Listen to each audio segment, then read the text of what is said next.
The Sign of the Four by Sir Arthur Conan Doyle. Reading by Isabella Howell. Chapter 1. The Science of Deduction. Sherlock Holmes took his bottle from the corner of the mantelpiece and his hypodermic syringe from its neat morocco case.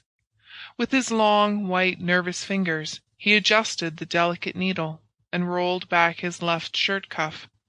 For some little time his eyes rested thoughtfully upon the sinewy forearm and wrist, all dotted and scarred with innumerable puncture marks.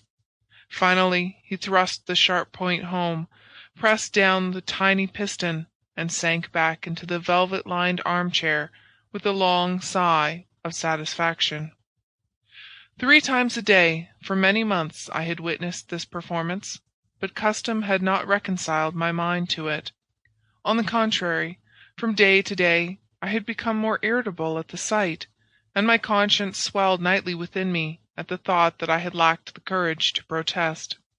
Again and again I had registered a vow that I should deliver my soul upon the subject, but there was that in the cool, nonchalant air of my companion which made him the last man with whom one would care to take anything approaching to a liberty.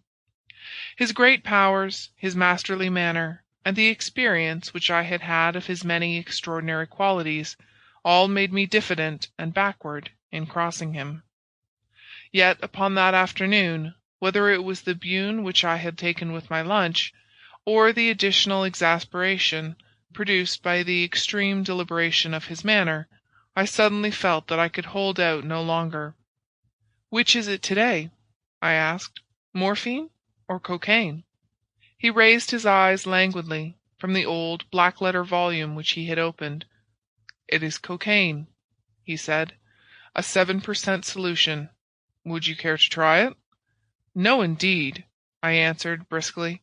"My constitution has not got over the Afghan campaign yet. I cannot afford to throw any extra strain upon it." He smiled at my vehemence. "Perhaps you are right, Watson," he said. "I suppose that its influence is physically a bad one. I find it, however, so transcendently stimulating and clarifying to the mind that its secondary action is a matter of small moment." "But consider," I said earnestly. "Count the cost.